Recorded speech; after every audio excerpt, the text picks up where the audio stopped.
Thank you. Okay.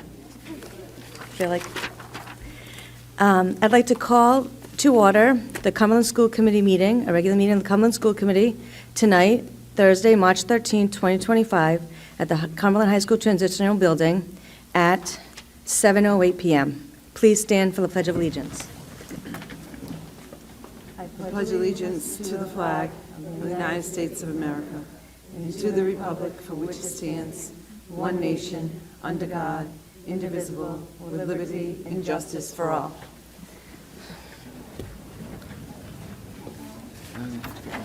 Approval of agenda. Can I have a motion to approve the agenda? Motion to approve? Motion by Ms. Feather, Second. second by Ms. Shea. All in favor? Aye. Any opposed? That carries 7-0. Consent agenda. I am going to table the approval of minutes, regular meeting 2/27/2025. For the consent agenda, it's residency and truancy report, transportation report, enrollment report, and tabling the approval of minutes. Can I have a motion to approve the consent agenda with tabling approval of minutes? Motion. Motion by Ms. Shea, Second. second by Ms. Smith. All in favor? Aye. Any opposed? That passes 7-0. Ms. Drezek. Hi, good evening. I have 4 personnel announcements this evening. I have a retirement after 30 years of service effective June 30th, 2025. Brenda Bush, grade 2 at Garvin. I have 2 resignations. Both of these teachers are currently on a 1-year leave of absence this school year and are not currently teaching. That is Melinda Spates, a science teacher at the high school, and Jennifer Goodwin, who was a special education coordinator. And I have a request for a 1-year unpaid leave of absence for the 25-26 school year. Kimberly Baldwin, special educator at Cumberland Hill. Thank you. Thank you. Superintendent's report, Dr. Thornton. Good evening, Madam Chair. First, we have a special guest to start things off. We have our Teacher of the Year, Mrs. C. from Garvin, to come up. Thank you. Hi, everyone. Thank you for letting me come tonight to share something good. So, as your District Teacher of the Year, I've had some amazing opportunities. I've been meeting with D-Toys from across the state, attending professional developments, and working with leaders from RIDE on new initiatives. And one of the things that came up was a free STEAM night. So I immediately filled out the application because they were only going to select a few schools, and luckily Cumberland was selected. So I'm just going to take a moment. This is Melissa O'Neill. She is our current State Teacher of the Year, and she is responsible for putting these initiatives together for more STEAM nights. She is a fellow kindergarten teacher from Oakland Beach Elementary in Warwick. So I'm just going to pass it to her for just a second. There you go. Good evening, Cumberland School Committee members and Superintendent Dr. Philip Thornton. My name is Melissa O'Neill, the 2025 Rhode Island State Teacher of the Year. I would like to take this moment to extend my heartfelt gratitude to Garvin Memorial Elementary School for welcoming me into their community and providing me the opportunity to co-facilitate an exciting and impactful event, our STEAM night. It was a true honor to collaborate with your District Teacher of the Year and to work alongside your dedicated families and faculty at the Garvin Memorial to create an event that inspired and engaged students in the world of STEAM. A special thank you to Michelle Carter, the school principal, for her exceptional leadership and support. Her collective commitment to fostering a love for learning and creating meaningful experiences for students was truly inspiring, and I'm grateful to be part of the vision. Thank you once again for your warm welcome into your community and your continued support. I look forward to future opportunities to work together and to further support the incredible work you are doing for your students. I truly appreciate this moment. Thank you. Thank you, Melissa. So we had 4 stations available for the students. The first one was Ozobots, and they got to create obstacle courses and do some coding with different color markers. The second one we had was Squishy Circuits, and we used conductive Play-Doh to make things work. Motors run, fans run, lights run. It's pretty cool. Number 3 was Critter Bots, and this was also a make and take center, so the students got to work with some batteries and some motors and some plastic cups and a lot of crafts, and they got to decorate a critter, and if they did everything right, problem solving, trial and error, it would jump on the table, so they were pretty excited. And our last center was Art Bots, my favorite. They got to create simple robots with pool noodles, electronic toothbrushes, some markers, and when they figured out how to do it, it would make shapes on white paper. We immediately got a ton of positive feedback from the families, from the students. I received email after email and pictures from that night, so it was great. And I do have to say, I work with an incredible team at Garvin. I asked for 3 or 4 volunteers, and I got a ton. Melissa came to help out. Mrs. Carter was there. Our kindergarten team, so Mrs. Menard, who's here tonight, Miss Chickagrana, Miss Rabbit, myself. We had our MLL teacher, Miss Boucher. We had our STEM teacher, Miss Felicio. We had our art teacher, Mrs. Marshall. Our first grade team, Miss Lavalley, Miss Flanagan. We had my kindergarten TA, Miss Kalidi, and we also had a PE teacher, Mrs. O'Clair. And I just want to say that that night was a huge success because of our Garvin family. So just sharing something good, but definitely keep our eyes open for, because hopefully RIDE will be offering more, and we're hoping that we can somehow find more funding to offer it to more families, more students, more schools, more grade levels. So thank you.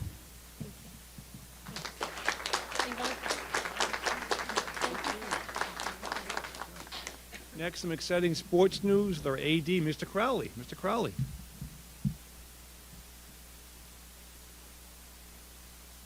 Thank you, Dr. Thornton. Good evening, Madam Chair, School Committee. Good evening.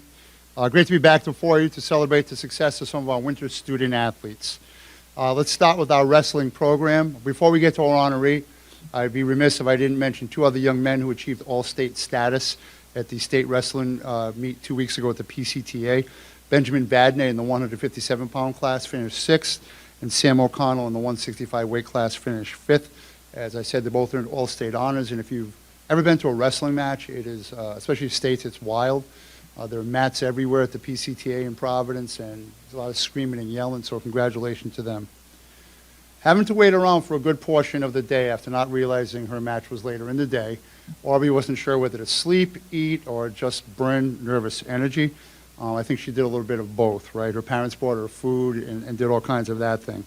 Once she got to her title match, she wasted no time, pinning her opponent in 65 seconds to claim the state title. Not done yet, however, Aubrey, the following weekend at the PCTA, earned all New England honors for the 2nd consecutive year in a row. She is the first female wrestler in the history of Cumberland High School wrestling to earn all New England honors. It's my privilege and honor to introduce you to Aubrey Hastings.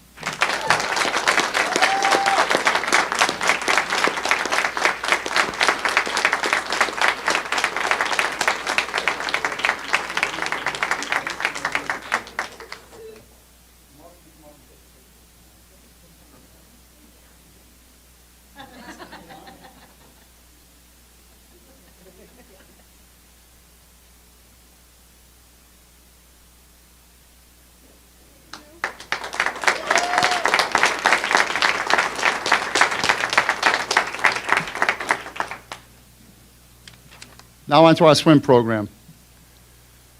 I got to talk about sportsmanship before I do anything. And the picture here in the bottom left is the athlete who won the 50-yard sprint, if you want to call it.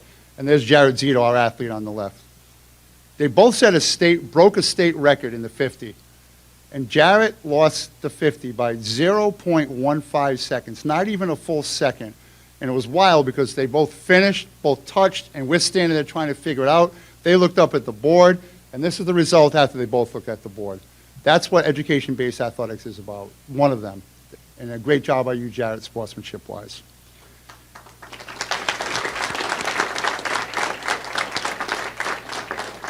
He broke 2 school records in the 50 and later on in the 100, 2 Rhode Island state records and in the 100 freestyle. He's the first Rhode Island swimmer in state history to break the 46-second time plateau in the 100-yard freestyle. He has qualified for high school All-American consideration for his school and state record-breaking performances. In our tradition-rich program, which were led for many years by Bruce Calvert, we have produced 4 All-Americans. Jared is the 5th male nominee in 64 years of our swim program to achieve that honor. It's my privilege and honor to introduce to you state champion Jared Zito.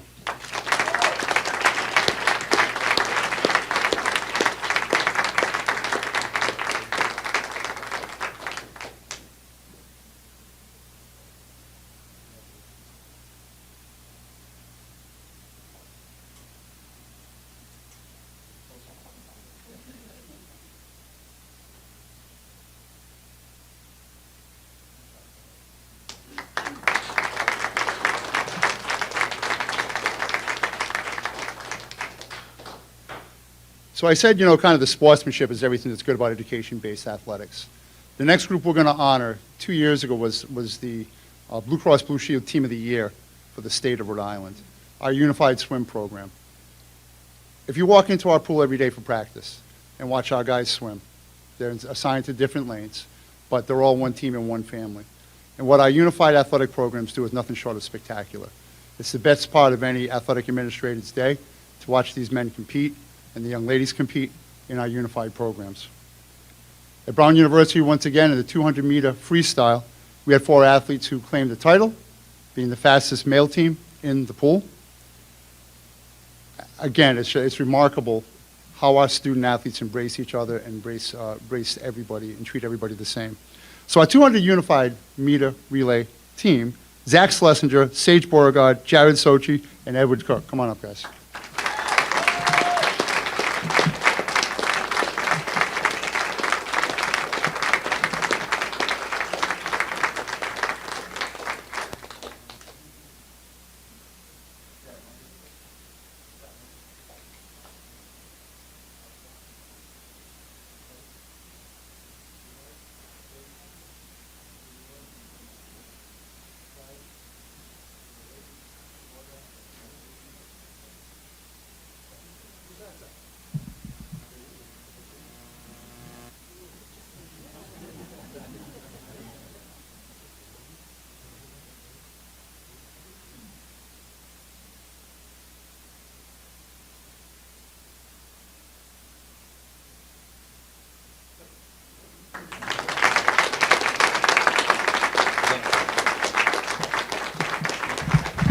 Okay, Mr. Corelli, thank you for that. And to round things out, we have a construction update. First, let's talk about community school. We are on time.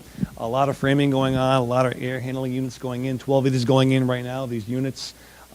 This is the old kitchen area now being framed up. This is one of the common areas in the grade 5 wing being opened up. That's underway. And down here, just some more framing going on. This was once the cafeteria in community back in the day. That's now the art space. That's coming along. Next one. This is part of what was, I believe, this is actually going in the main entrance of community back in the day. You'd walk in and turn right, go down to the K wing. That's no more. That's a wall. So now you go in, and that's the window for the secretary. That's what that is. You go in now and go straight. A vestibule is going to be put in here right now, a man trap, if you will. That's going on right there. This is going into the office area, a couple of views of the office suite, guidance, nurse, that kind of thing. It's all framed up, all sheetrocked, all moving along. New wall going up inside the office area, that wasn't there. This is the bathroom. We had to raise the floor. We had to fix the drainage. It's all sheetrock now. The floor's been put in. This is what was the library in community, and that now is a classroom space. Other half of the library over there. And this is just some more examples of framing. This is the old part of the building up top, built circa 1920, and kind of a rough area. One thing we did do is we solved the problem. We're putting in a specialized flooring over here in this section because it was kind of buckling underneath. So we're putting in something called LVT. It'll solve that problem. That was decided today. This big hole on the side here, that's the shaft for the elevator. So that has been cut, and that is going in. I'd say it before, and I'll say it again. This building is probably in the roughest shape of all the buildings we've done. It has a lot of work. We found some more cracks in the foundation down in the kitchen we have to deal with, but it's all being taken care of, so that's the good news. Go ahead. Now, the other exciting part, we have B.F. Norton.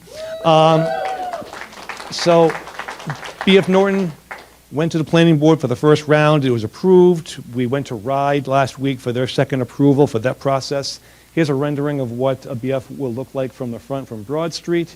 Here's a view from the backside. You can see it kind of goes up as you look at it. Next, Mike. Here we have a rendering. We kept a big green space over here, and we have a play area, so that's all going in. One thing we did add on today in our meeting, we're looking at a fencing area around this play area, another extra fence. So that's going to go in. And right now, this is very close to budget. We're still like sharpening our pencil, but things are coming in, looking at things like steel and tariffs. But, you know, we are factoring all those things in, so it's moving along nicely. We meet each Thursday at 9:30, should you want to come by. We have a team meeting, and we problem solve each task. One more slide, Mike, I think. Yep. In case you're curious, some highlights here. If you know Kilburn Street, it's a big downhill of grass going down. That's now being made into a walking path going down, and it's ADA, so that's going to be a nice feature here. We have bike parking. We did the specs today. We're going to have 3 10 bike racks. 30 bikes can be parked at BF. That's the calculation we did today. This is the memorial from World War I. Used to be in the back. It's now front and center in a green area on the front near Broad Street. Amphitheater, play area, hardscapes. It's really coming along. I think I want to bring AI3 here probably in April to show you the inside of the building, all the renderings. It's kind of nice to see the inside. But one more slide, Mike. In case you're an architect type person, these are the drawings if you want to see them. But you can see we have a gym, we have a stage area. You can see the floors kind of cascade. Lower floor has the younger kids. As you go higher, the kids get older.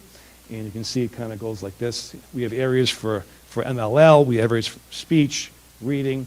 They did have some more meetings with teachers at BF to get their input, and they made some changes today to the plan based on the feedback. Sandy was on the call with us. So we did make those changes today. One more, just the upper levels, level 2, level 3, same idea. So we are excited. All goes well. We'll be shoveling the ground this summer, so it's all moving forward. So happy to answer any questions on construction. Any questions? Thank you, Madam Chair. Dr. Thornton, the elevator at Community, is this going to be similar to a lift-type elevator that's ADA compliant, similar to what we're doing with North Cumberland Middle School? It's an elevator. Some of the older lifts, they do. Our experience has been they don't take the wear and tear or the weight you need. And some kids in these elevators might have, say, some supports, maybe a wheelchair, and the lifts can struggle with the weight. So this is a elevator. Great, thank you. Thank you. Any other questions? Thank you, Dr. Thornton. Next is comments from the public. Any comments from the public? 3 minutes. Yep. Do you want me to do the timer or? Yeah, please. So just a quick thing. Any comments from the public? The school committee does not respond to public comment. You have a 3-minute maximum. And if you could just state your name and address. Thank you so much. Michelle Carter. I am the principal at Garvin Memorial Elementary School. I live at 185 Reservoir Street in North Attleboro. Usually I am here to talk about exciting things like STEAM Night and many other great things that are happening at Garvin. I am shifting gears tonight, and typically I speak from the heart, but I did prepare something tonight just so I can make sure my message comes across. A couple of weeks ago, I made the unfortunate mistake of listening to an episode of Cumberland Unfiltered podcast. While I am not a resident of Cumberland, I consider this town my community. Just this afternoon, during a walk at the monastery, I was filled with joy seeing past and present Garvin students along the trail. I feel like home here. And so it was so disheartening to listen to 2 members of this committee have a conversation about how they would rank the schools in our district. As the principal of one of the schools that you consider tertiary or secondary, I would like to point out how damaging a discussion like this can be to our community. I am the proud leader of a blue ribbon school. That school is home to the District Teacher of the Year. Our families are involved and invested in their children's education. Our teachers are dedicated to student success, and our students are full of spirit and an enthusiasm for learning. Over my years in Cumberland, I have also had the pleasure of getting to know the administrators, educators, and some of the families at BF Norton. The work that they do and the passion that they have is anything but secondary. They are representatives of the heart that the district has to offer. That is not to say our schools do not have challenges. We have room to grow and are always striving for improvement. Our work and our drive for progress never stops, and it is my hope that the members of this committee can serve as resources for and supporters of this work. I urge you to consider the words and tone that you use when speaking about school data that you may not have all of the information about. Use your position to unite us and empower us to grow. Thank you.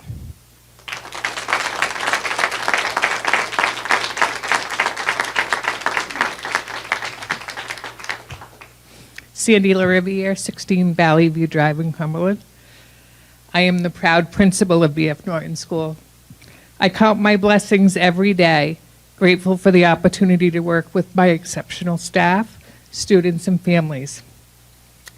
There is no place I would rather be than at BF Norton. I am a lifelong Cumberland resident, and growing up, I had the privilege of attending all of the schools south of 295, Garvin, BF Norton, and McCourt. I am here today to express my disappointment in hearing that two of our school committee members, Mr. Dean and Mr. Bacon, publicly labeled BF Norton as bottom of the pecking order and tertiary on their Cumberland Unfiltered podcast. Referring to our school as bottom of the pecking order is not only disrespectful, but unacceptable, especially from members of the school committee. All students, staff, and families in this town deserve respect and investment from you school committee members, regardless of the school they attend or where they reside. Rather than ranking schools, Mr. Dean and Mr. Bacon, you should focus on lifting all schools up and not publicly disparaging BF Norton. Every school in this district should be treated with equal importance. I hope as members of the school committee you are committed to that. The BF Norton community works too hard to overcome challenges you will never know. Rankings don't define success. Our people and what we achieve and overcome do. Thank you.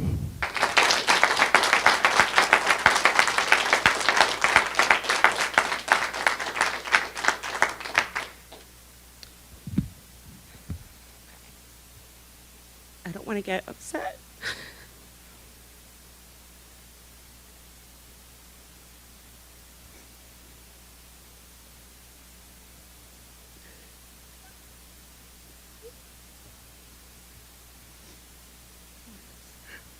Renee LaRue, 40 Cabot Street.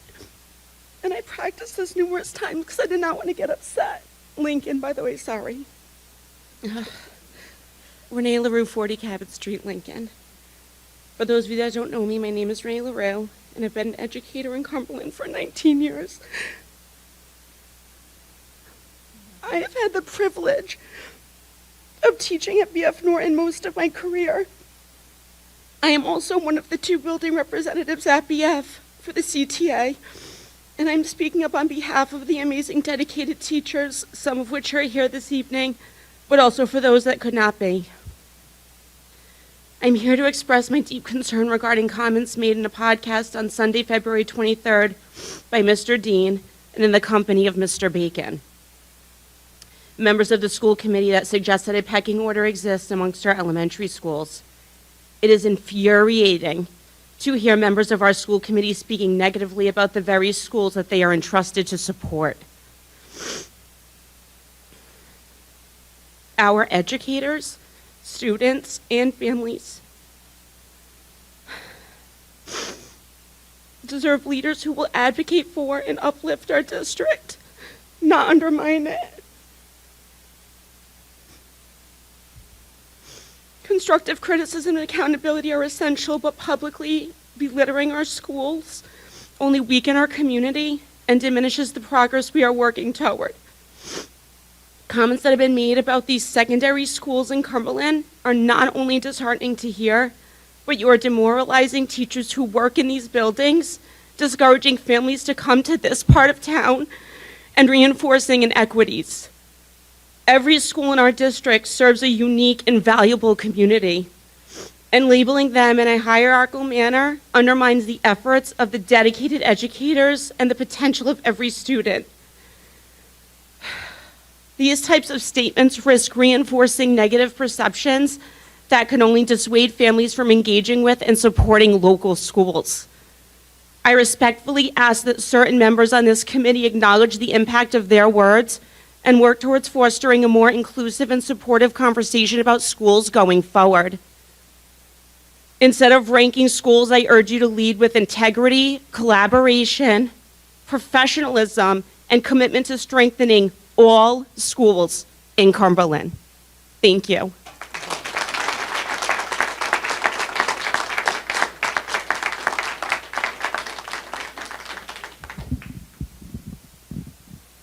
Hi, my name is Jessica Macedo. Sorry, I'm having trouble with the microphone. I have to angle it way down. My name is Jessica Macedo. I live at 404 Angel Road in North Providence. Been teaching in Cumberland for 20 years, and I'm a reading specialist. I'm here to address recent comments made by Jason Dean on the Cumberland Unfiltered podcast. Mr. Dean said that there is a pecking order with the elementary schools in Cumberland, and I think he hit upon something that is a real issue in this community. There are people who seem to believe that there is a pecking order and therefore believe B.F. Norton is less than the other elementary schools. However, this is a misguided and misinformed viewpoint.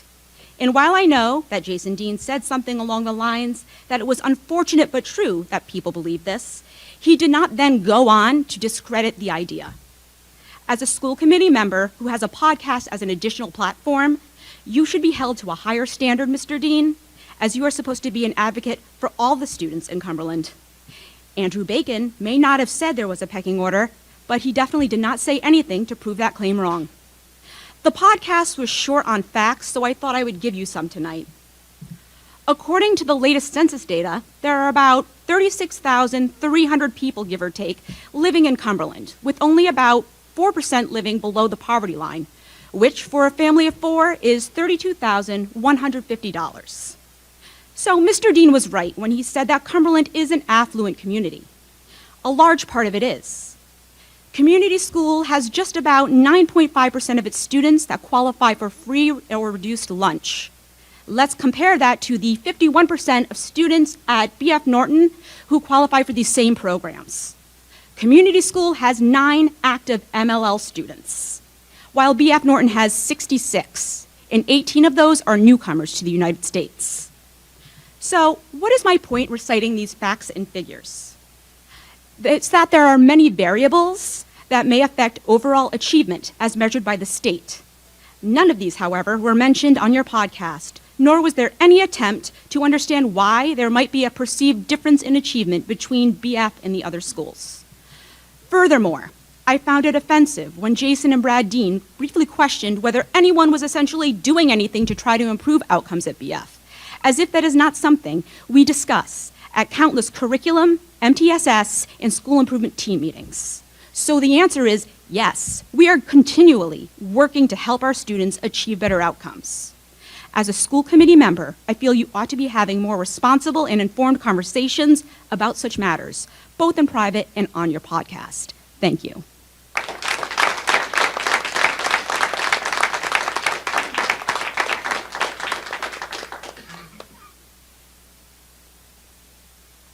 Sorry, my vision's too bad to use my phone, so I had to write it down. Ellen Caruso, 8 Douglas Drive in Cumberland. I'm a lifelong resident of Cumberland. I went to Ashton School, B.F. Norton in 6th grade, McCourt, and Cumberland High School. This is my 35th year of teaching. I taught at St. Pat's down the road before we were moved to B.F. Norton.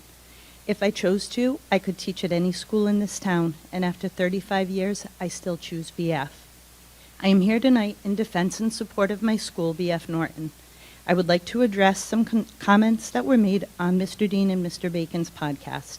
First, I am disappointed in the comments made by Mr. Dean and Mr. Bacon after residents of this town voted them into office. People voted for you to show honor and integrity. You turned around and showed the opposite during your podcast. Your comments were rude and disrespectful. I have been listening to the North-South divide since I was a kid. I grew up off Angel Road, south of 295. For Mr. Dean to say that there is a pecking order for schools, and we all know it, is insulting to our over 369 students, 55 staff members, and all of our BF Norton families. It was also stated that there will be a new building and moving kids around, with most of the movement going to BF. It was questioned by Mr. Dean if there are plans to do something about the performance in that school, or just build a larger school, shove everyone in, and hope for better results. Our principal, Sandy LaRiviere, assistant principal, Nellie Norman, and our entire staff continue to make adjustments and improvements to benefit our community on a daily basis. You have not only disrespected our staff and our students, but the families we serve. You have an awful lot to say about a school, to my knowledge, you have never stepped foot in. Come and visit, see the culture, the different programs, sit in classrooms so you don't have to hope for better results. You'll see for yourself the hard work of our entire staff and students. You are missing the boat on our BF Norton family that works extremely hard, loves their kids and families, and continues to go above and beyond every day. I am asking you to do the same things I have taught my own children and the kids I have the privilege of teaching daily.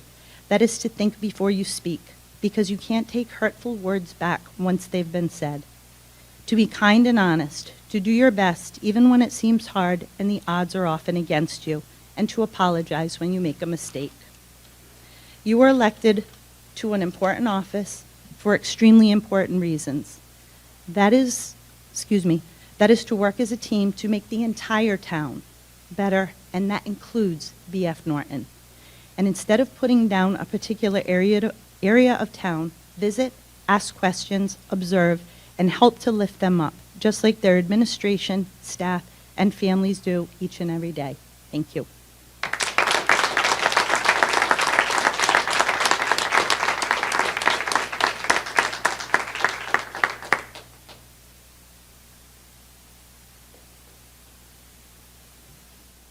Any other public comment? I'd like to make a public comment. You have to go podium.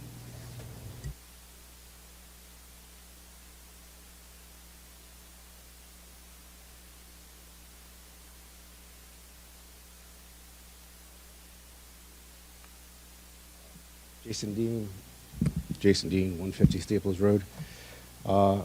First of all, I'd just like to say that Andrew Bacon didn't say anything. He didn't protest. I understand that, but all the words that were said were my words. I apologize that I offended you. Honestly, I really do. But let me explain what my comments meant. I didn't realize this many people watched the podcast. It's a couple of guys sitting around a table. I understand the anger and the frustration.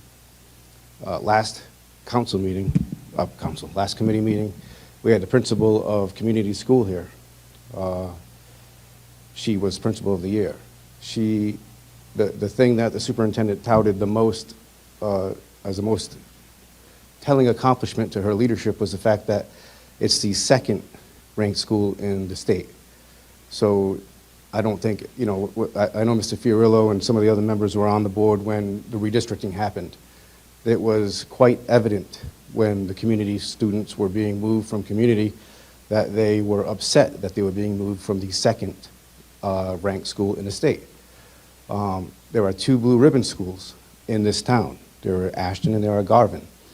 I'm sorry, I meant other than community. I apologize.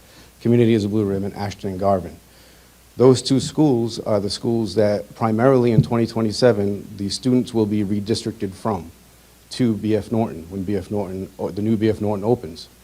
There are parents that are going to be upset because the blue ribbon is a mark of excellence for a school, a nationwide recognized mark of excellence. it is just a fact that parents are not going to want their students moved, not to BF Norton, moved from a blue ribbon school to a non-blue ribbon school. Cumberland Hill is not a blue ribbon school. BF Norton is not a blue ribbon school. I went to Cumberland Hill, right? The north-south divide is something that has always been here, right? And not to coin a phrase, but we need to reunite Cumberland, and that's a lot of what I was pushing over the last year. Cumberland Hill, I would put as, if you had to rank order the schools in Rhode Island, in Cumberland, it would be BF Norton would be, in the first tier. The two other blue ribbon schools that aren't second would be in the second tier, and BF Norton and Cumberland Hill would be, they're not blue ribbon, they would be the third tier schools that we need to work on. Okay, we need to work on them. There's a few school committee members that have always voted in favor of teachers. I am 100% in favor of teachers. I defend teachers. I will always defend teachers. I didn't make an accusation that nobody was doing their job. It's my job as a school committee member to get everyone on that even level. I would say that if all the schools were on that even level. Mr. Dean, it's 3 minutes. Overtiming me? Yeah. We timed all of Yeah, them. public Everyone's comment. timed. Thank you very much. The public comment is still going on, yes.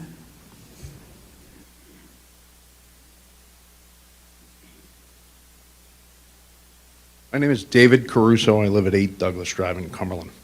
The only thing I want to say, Mr. Dean, is you don't get it.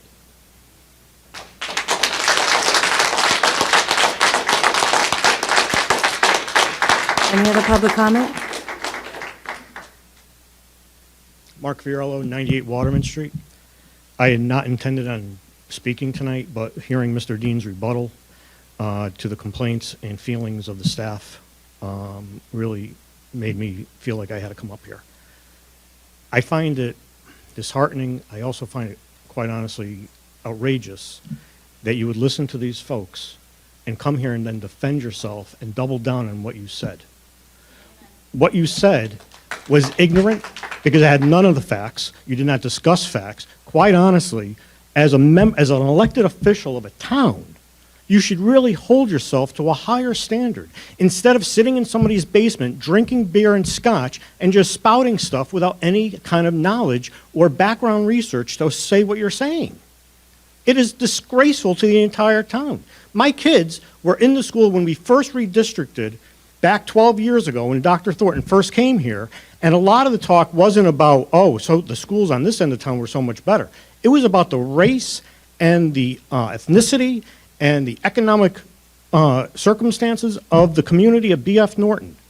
It was called the ghetto school. It was also, people walked in and go, oh, this building's actually nice. There's actually paint on the walls. This is what we've been fighting for the last 15 years, really. And for you to come up here and really kind of reinforce that is ridiculous. None of the schools in this town face the challenges that BF Norton does. They talked about the multi-language learners. We talked about the poverty level. What we did not discuss is also the large segment of special education students, which also has an effect.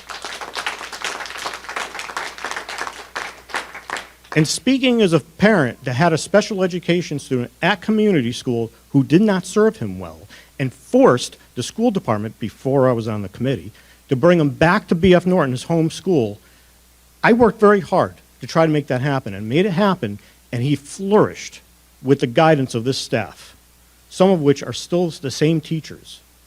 And Miss LaRue was his special education teacher at community school before she was a teacher at BF Norton. I am outraged on behalf of the families of District 1, and everyone up there should be. Thank you.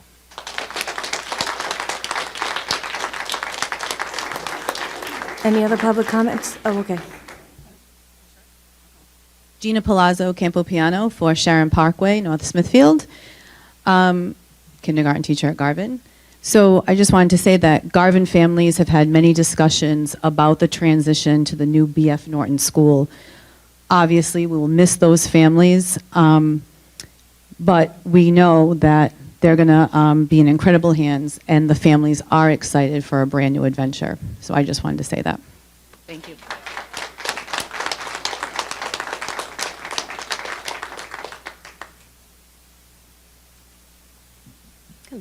Carrie Feather, 19 Dory Road, Cumberland, Rhode Island. Just wanted to say, first of all, thank you to Mr. Fiorello for his many years of service on the Cumberland School Committee. Really, really appreciated all the work that you've done. And I also do want to also mention that Ms. LaRue is the liaison to our policy committee, and she does a fantastic job. So I just want to acknowledge both of them as well as everybody else who has spoken tonight. I get quite emotional when I hear all of this, and I just want to make sure that it's known that the sentiments that were shared here tonight by Mr. Dean are not mine, and they're not.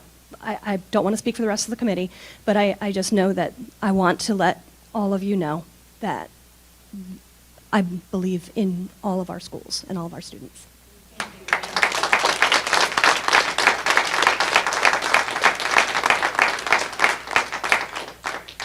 Any other public comment? Okay. I just want to thank you all for coming out. And the school committee is here for all schools in Cumberland, all schools in Cumberland, so thank you.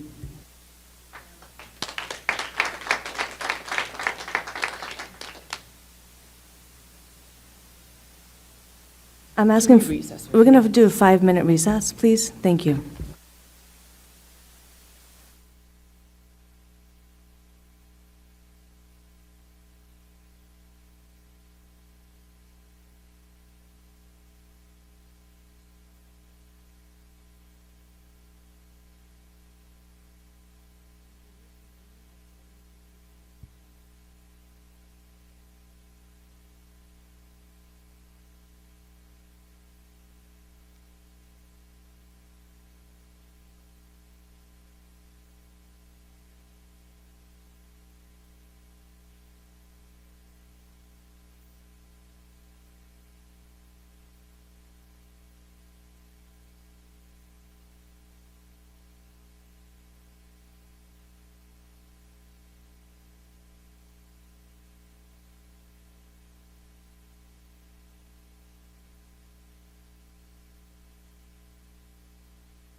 Next on the agenda is reports of standing committees. Fiscal Management Subcommittee, Ms. Smith.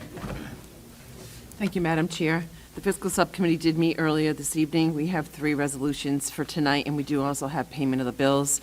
We are fully in the start of the budget season now. We're going to be having a meeting and discussing our first level of the budget shortly in this meeting. So it's going to become a very busy few months, I'm sure, to try to wrap all of that up. We'll discuss the resolutions and the payment of the bills later in the agenda. Thank you. Policy and Procedure Subcommittee, Ms. Feather.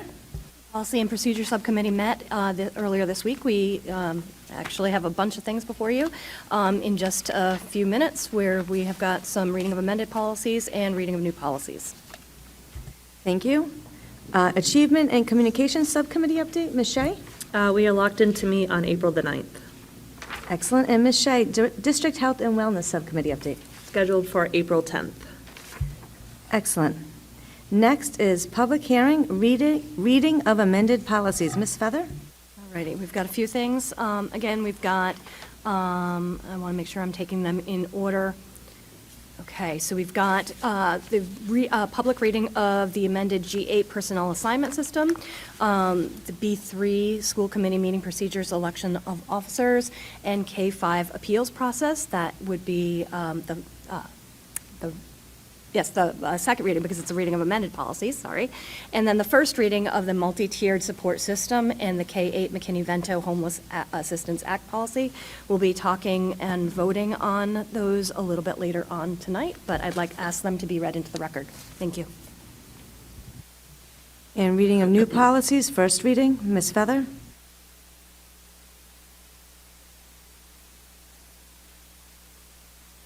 I did both at once. I'm so sorry. No, it was me. Public comment on any of the amended or new policies. Okay, no public comment. Old business, vote to confirm the letters provided to non-tenured teachers by HR Manager Bonnie Drezick of the school committee's February 24th, 2025 vote to accept the superintendent's recommendation for non-renewal shall serve as the school committee's statement of cause for non-renewal in accordance with section 16-13-2. Do I have a motion to vote to confirm the letters provided? Motion. Motion by Ms. Shea. Second by Ms. Goldstein. All in favor? Aye. Any opposed? That carries 7-0. New business. Discussion and/or vote to approve homeschool instruction requests for 2024-2025 school year. Do I have a motion? Motion to approve. Motion by Ms. Feather. Second. Second by Ms. Goldstein. Any discussion? All in favor? Aye. That passes 7-0. Discussion and/or vote to approve first reading of new policies. Ms. Feather? Okay, so the first reading of the 2 new policies, we have the MTSS policy, which is tiered instructional practices in K through 12, essentially ensuring that students have equitable access to high-quality core instruction. It'll also formally outline our partnership with an MTSS management tool called Branching Minds, which will be extremely helpful in supporting all of our students. And then the first reading of K through 8 McKinney-Vento Homeless Assistance Act policy, which will ensure that all students who are unhoused or in a transitional space in terms of where they will sleep at night receive their free and appropriate public education. So those are the 2 new ones. Okay, I have a motion by Ms. Feather, a vote to approve the first reading of the new policies, multi-tiered support system, and McKinney-Vento Homeless Assistance Act policy. Do I have a second? Second by Ms. Goldstein. Any discussion? All in favor? Aye. Any opposed? That passes 7-0. Discussion and a vote to approve amended policies. Ms. Feather? Okay, so we have 3 here, the G8 personnel assignment system, the B3 school committee meeting procedures, and K through 5 appeals process. So all of them had some various changes. I would say the personnel assignment system was something that, well, all of these have been vetted through the appropriate resources.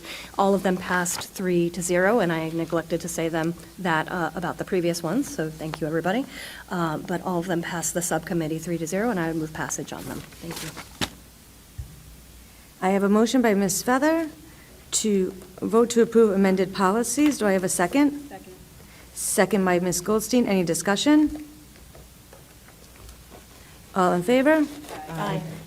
Any opposed? That passes 7-0. Discussion and/or vote to approve payment of bills. Ms. Smith? Thank you, Madam Chair. We have payment of the bills tonight in the amount of $2,121,608.96. This did pass fiscal subcommittee this evening 3-0, and I do move passage of the payment of the bills. I have a motion by Ms. Smith to approve payment of bills. Do I have a second? Second. Second by Ms. Shea. All in favor? Aye. Any opposed? That passes 7-0. Discussion and/or vote to approve resolutions. Ms. Smith? Yes, we have 3 resolutions this evening, SCPR 2, 2025-19, -20, and -21, all related to, 2 of them are related to the ongoing construction, one at Community, one at BF Norton, and then resolution number 20 is related to furniture additions to the new CTAE business classroom. All of these did pass fiscal subcommittee this evening 3-0, and I would move passage.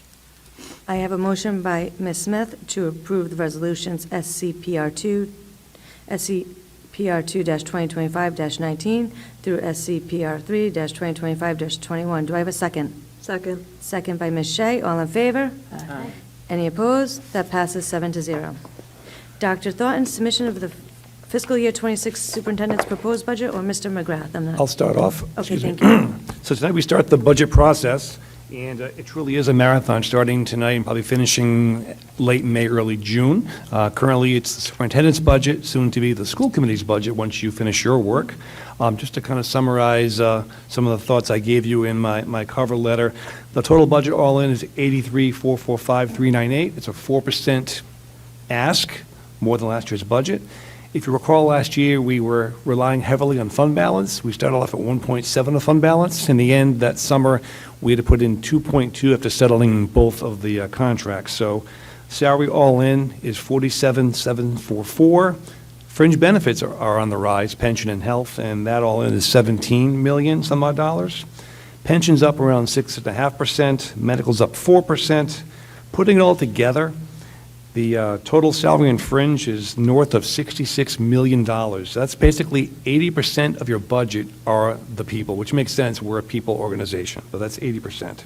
So when you look at this year, you're adding 2.2 of fund balance, start there, plus 3.7 for the increases, right? And then essentially, after we have some other odds and ends, special ed's up, busing is up, all in, our starting point for our budget exercise for Tim and I was covering $5.5 million. That's what we started with as far as our task. So to kind of whittle away at that, you first add in the state aid number. We're going to get 1.6 more in state aid. As you recall, it was 1.9, but the state said they made an error, right? And we did ask the state, so that $300,000, who gets that now? Because it's somewhere in Rhode Island, but we're not sure who's getting that. But, we're at 1.6, that's our number. They do the numbers again on March 15 for enrollment purposes. We're only getting 1 student, we think, right now, so we're not going to see a windfall from the March 15th enrollment change. So add that. We're asking the town for a pretty large number of 1.7 million. That's 3.39%. That's a big ask for us. I know sometimes we'll ask us, why don't we go to the max every year in the town? To me, it's really a partnership with the town, and you have to factor in the town's not only giving us operating budget money. Next year, they're paying $3.4 million towards our buildings. So that's also on the ledger. So that's why right now we're in that 1.7. Add 1.7 and 1.6, you're at 3.3.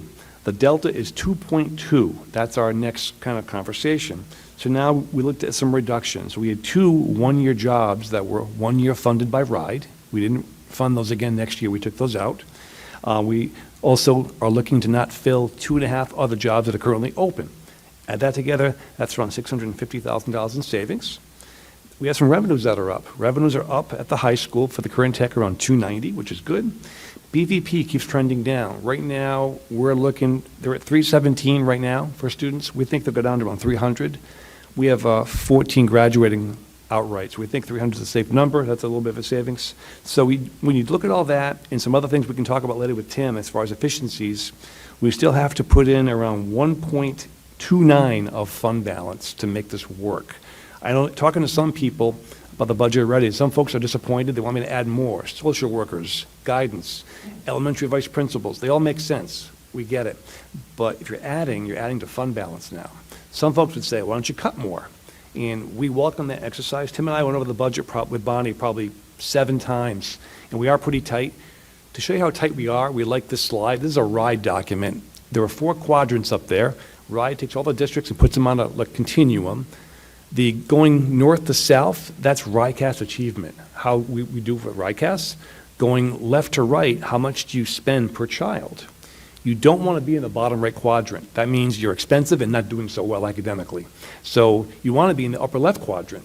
We are in the upper left quadrant on the far left. We are the Oakland A's of education. We are Moneyball. We're doing a great job.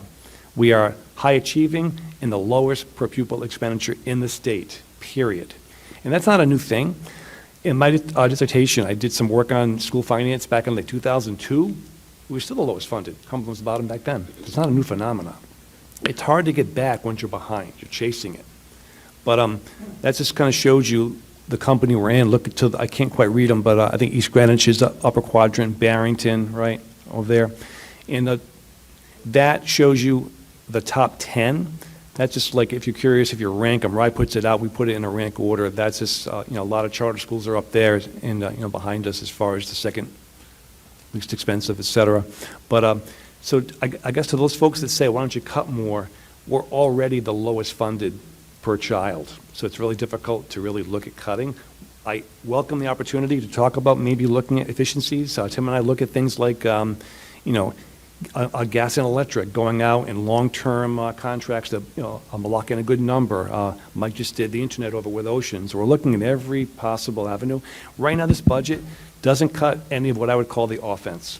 All the things that make us in that upper left quadrant are in this budget. So that's what I'm happy about. I'm not happy 1.3 of fund balance is being used to do it. As far as fund balance, we have, as you recall, we had $5.5 million, right? We use 2.2 right now, we're at 3.3. If we use 1.3 right now, this year, we're at 2 million. We're still in policy. Policy's 2 to 4%. We can do it. It's not a great place to be. Next year, you really, it gets more and more challenging. Some years we do put fund balance in the budget, end up not using it all, and we can kind of recoup some of it. That's not happening this year. Tim's projecting it, we're using 2.2. So as we get tighter in the post-pandemic years, you'll find, I think, across Rhode Island, districts are struggling like they were before the pandemic. Remember 2020, schools were struggling, and then pandemic hit, SM money came in, federal COVID money, everyone kind of then, it went away. Now everyone's lost all that money, and now we're back to the pre-pandemic kind of, we're getting tight. And as salaries go up, you get kind of that compounding effect, and you keep getting tighter and tighter and tighter. And in Cumberland, there are less places to go. Like, you could cut buses, increase the walking distance. I mean, there are all kinds of things you can do, but are they optimum things you want to do? That's the question. So, Tim, I've probably talked too much, but you stole my thunder, but that's yeah. okay. So, why don't we stop me, and let's go into what you're going to talk about, then we can certainly, one last thing would be, certainly, it's new to you now, you're just getting it. So if you have questions, if you want to meet with us separately, if you have homework you want to give us for the next meeting, I wonder if you did this, model it, please. We can do that and bring it back to the next meeting we have. So, okay. Thank you, Dr. Thornton. Good evening, Madam Chair, members of the school committee. Real quick, before I jump into the slides, I just want to describe the homework that you guys have. So this is the superintendent's recommended budget by summary object code, right? So when we talk about RIDE and UCOA, we talk about object codes. So this is the overall summary of the budget. Then some of the other documents you have personnel supplements, grant funded, along with general fund, and you'll see that those numbers tie out to the main document there, the summary by object, and then you also have the detail of all the objects. So every one of these objects below the 5 3s have detail to them right here in this document here. So this is, I believe, 12 or 13 pages. Yes, that one, yep. So each one of those you'll see, so when I say object code, you'll see the column that says object code, so like 51407, and that ties back to your summary sheet there. So just a little roadmap, and like Dr. Thornton said, if you have any questions, I'd gladly walk through anyone. I know a lot of new members, but this is kind of the way that RIDE organizes school departments. So I'm just going to jump into some slides we have here. So revenue, where does the school department get its money? And Dr. Thornton already did a great job of describing that. The majority of the funding does come from the town. So like he said, we're asking for 1.7. We have an addition of state aid, like he said, of 1.6. One item I want to call out on there, you'll see an area called Town Non-MOE Capital of $300,000.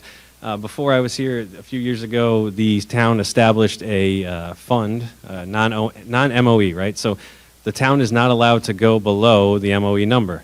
So what often happens is they'll fund one-time expenses. So the town a few years ago put $600,000 into this capital fund for one time, saying it's not MOE. We've used 300. I'm expecting to use the remaining 300 in this budget here. So that's just one item I wanted to call out on there. The other items, Medicaid revenue. We're seeing increased CTE revenue at the high school, so that's great news. So I increased that number. Also, one number that's new this year is we're budgeting the E-rate. Mr. Chandler in the IT department, there's a program called E-rate where we receive 40% back on certain items. So we're recording that as revenue to kind of show the expense and then the added revenue to it. So that's helping to offset some of the expenses in the IT department. All right. So this slide, so when you look at the summary by object code, I think it's very overwhelming. It's how the RIDE wants you to look at districts. But I like to kind of tighten it up a little bit just to kind of make people to see where the money really goes. So of our $183 million budget, like Dr. Thornton indicated, there's $48 million is for salaries and personnel, and then 17 goes for employee benefits. That leaves $17 million to run the rest of the district. Well, what we have to do of that $17 million, we need to bring the kids to school, so that's $4.8 million. And then I have out-of-district tuitions, utilities, insurance. So those out-of-district tuitions, that's a big number there, almost $5 million. So the majority of that is our friends down the road, Blackstone Valley Prep. We currently have 317 students down there. This budget projects 300 students. We're hedging our bets, hoping that the trend that we're seeing continues. We approximately see 20 students from the fourth quarter of the previous year into the first quarter drop. So that would be around $144,000. So we're pulling that back. We also have 17 students at Beacon Charter School. That's the majority of the charter school students. The remainder are ones and twos at other districts, which you will see in page 12, I believe. Quick question, just because I can't quite see the numbers. What is the dollar amount for the charter schools for our friends down the road? So the friends that will be just $2.7 million. That added district number also includes the special ed, but the majority of it is BVP. So 2.7 million to of it. BVP for 300 students. Yep. And then the others are like the Bradleys and all those special ed tuitions that we pay. We also have to pay utilities. Obviously, we need to keep the lights on, pay for the water. Natural gas. Just one note on utilities. I am meeting with the electric. So a few years ago, Cumberland entered into a solar credit purchase agreement. It was a town initiative. That also is what drove us to be covering BVP's expenses. For those of you who were around last year, you'll remember that. So I'm meeting with them to kind of go to see how that program's running and kind of looking for any efficiencies. The current contract that we have for electric expires at the end of the year, so we're going to be looking to renew that. So coming to a resolution near you, but that's what we look at. We look at natural gas. We buy futures through the energy consultant. So we're always looking for areas like that. Lastly, to round out that column, insurance, $411,000. That's the property liability, omissions, all that's the trust. That leaves us with $5 million after all those operating expenses, right? And so. Student services, student supplies, it's real lumped together. It's all the pens, the pencils, the different software programs, all sorts of stuff. And that leaves the district with $1.5 million after we buy all that. That we get down to the bottom. Admin support, operational supplies, operational services, capital improvements make up really less than 1% of the budget. So when we talk about this, when we look for places to cut, and when Cumberland's already the lowest funded district in the state, there's not a lot of room to go. Right? So that's kind of an overall summary of your expenses. That's just the same thing in pie form, really driving home that, people, tuitions, and busing. That's where the money goes. So lastly, like Dr. Thornton said, this is the kind of a summary of what's been going on with the fund balance. I am expecting, we're still forecasting that 2.2. which will leave us with 3.3 rolling into next year. And if we use another 1.3, we'll still be within the 2 to 4% of undesignated funds. But obviously, we're going to be, it's a rough place to be. We really can't pull that trick off again next year. So.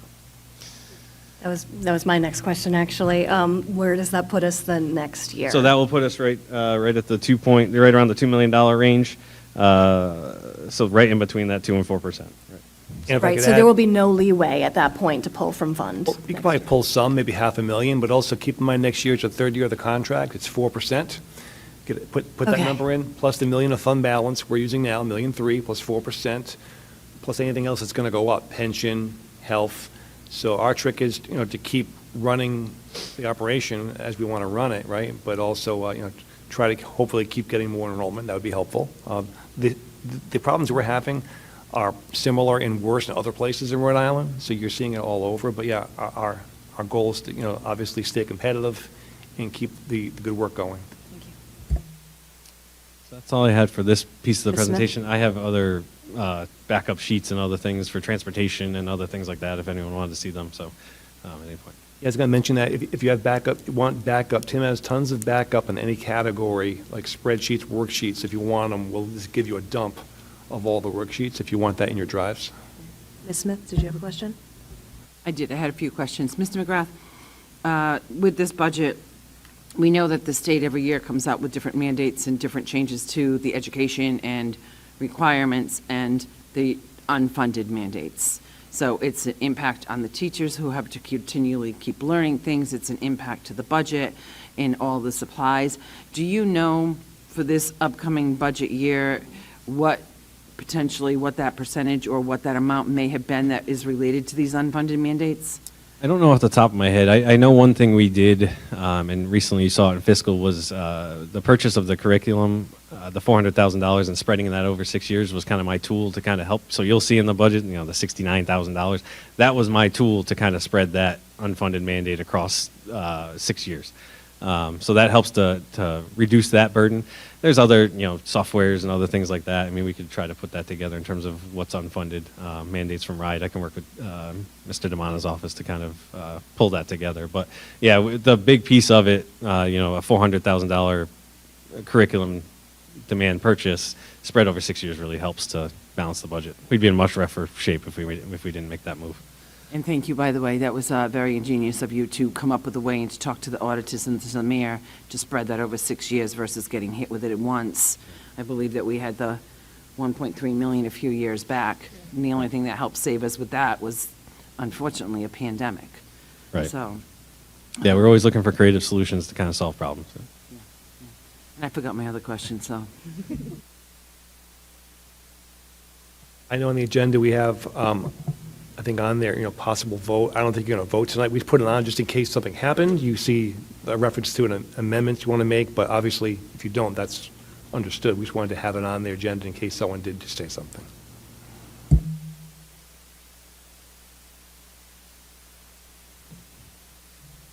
This is a hypothetical. I mean, it's not happening right now. If we were to look at the busing, and I'm not saying take away buses, and I'm not saying change the walking distance or anything, that's absolutely not what I'm saying. If we were to work and try to get the state to allow us with leeway so that we could have opt-ins or opt-outs, do you think that that could have an impact? Because I know that for quite some years now, we have a lot of very light buses, meaning the bus is scheduled to have 50 to 70 students on it because of the route that it's on and based upon the students and where they live, yet it's pulling into school every day with 10 students on it. And a lot of that has to do with parents driving more students in or children driving. Do we have any kind of look at that, or can we get some data from Durham at least to start looking at that? I guess at first I'd have a thought then turn to the lawyer, because you have to get the lawyer involved. Oh, no, I want to go to the state No, on but I'm it. just saying, I think we could hypothetically do an opt-in, but then at any point in time, someone could say, I want to be in now. I can't not give them a ride in Rhode Island. No, and So that's why I'm I'd saying turn to him that and we say, need changes with the state to be able to come up with better ways busing is a number one hit that's happening everywhere in this state. Everyone's talking about the busing budgets. So I think that the state needs to come up with something, and I think it's our responsibility in serving our district to start that communication and try to brainstorm. I'm just wondering if we can get some data from Durham, and I know that they won't have hard data to say, oh, X amount every day, because we're not checking kids, they're not badging in and out, so we don't know. But if we can get some kind of idea of, hey, look, 40% of our buses are less than half capacity, that could help us in those conversations. Actually, Tracy, I think, gives you in her monthly reports average ridership, I believe, but if not, we can definitely get that for you and show you by bus. But I think I'd want to hear from the lawyer still about the law and transportation.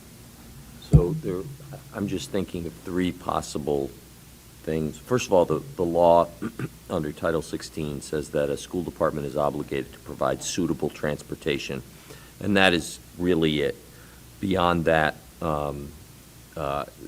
there are cases at the Rhode Island Department of Education when a matter is contested, and we have been involved in those, unfortunately, in which the RIDE hearing officer has approved of the decision that this body made or that Dr. Thornton made. There have been different iterations of the policy. In any event, your obligation is to provide suitable transportation, and there's not more meat on the bones of what that means. That's number one. The opt-in thing, we've kind of talked about it, opt-in or opt-out, whatever. That would be hard, I think, but I think the concept of like having a discussion with RIDE about that or with whomever would be an interesting one. The third option is maybe a waiver request to RIDE of certain things. I will say that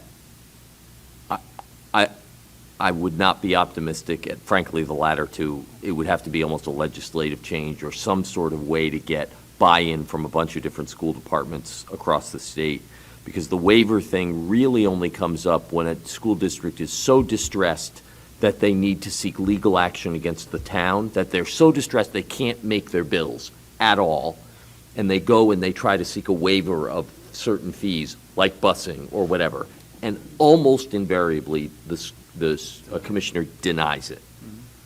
So, but those are some ideas or some thoughts. I do want to make it clear, I think that our collaboration does have to be with the General Assembly. I don't think that, and it's nothing against RIDE, it is in the laws, and that's where we have to look, and we have to talk with our constituents there and our representatives there, and we have to start making moves in the right way, in a positive way. So that's just my thought process on all of that. Oh, and I did remember my other question, if it's okay, Madam Chair. Yes. Thank you. My other question, and we're seeing it with other school committees in other towns, and we're hearing about it. Such and such district is writing to the state to get a waiver to override the 4% under the state law on the maximum, and all the schools are going to do it, and everyone's going to be jumping on board.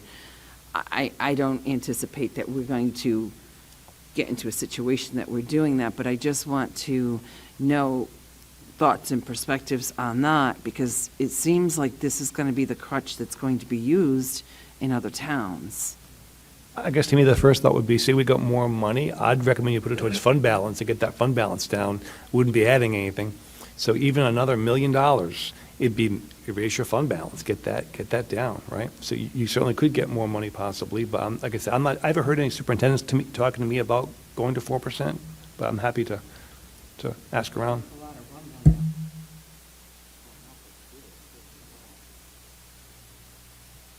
I have a question. Yes, Ms. Shea. When is the contract due, I guess, to expire with Durham? So we just went out to bid, so this is year one, is this year two? Yeah, this is year two, so we just went out to bid for it. Sorry, so this is year one of the new contract. No, is it two?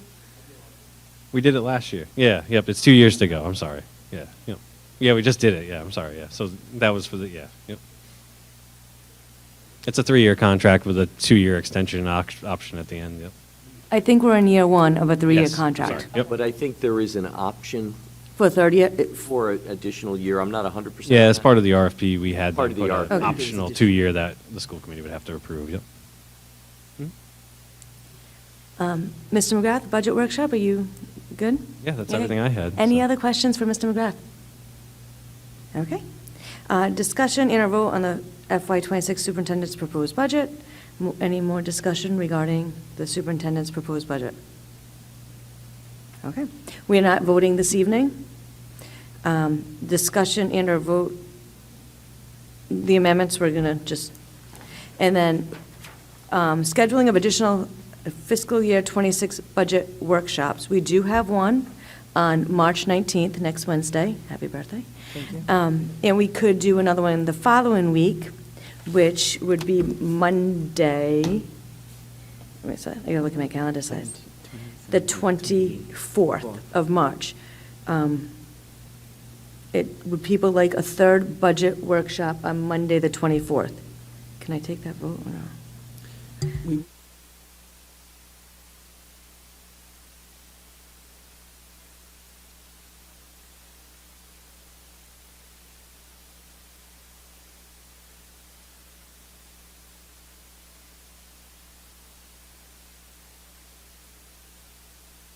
So FYI on the OMA, discussions about when you might have a meeting are not problematic.